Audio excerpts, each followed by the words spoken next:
Okay, everybody, the Scotcharoos are ready. Okay, so I've cut the Scotcharoos, all right? And they were a lot easier because I scored them first. And here we go.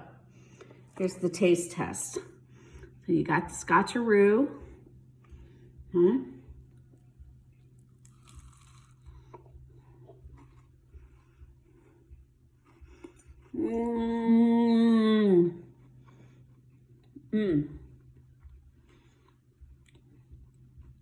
It's crunchy, like Rice Krispie treats. And it's really sweet, sugary sweet, with peanut butter and the chocolate chips, and you can taste those butterscotch chips. Good. This is a childhood favorite, Scotcharoos. I'll give you the recipe, and I hope you make them. And if you do, please let me know, and let me know what you think. I'm sure it will become your favorite too.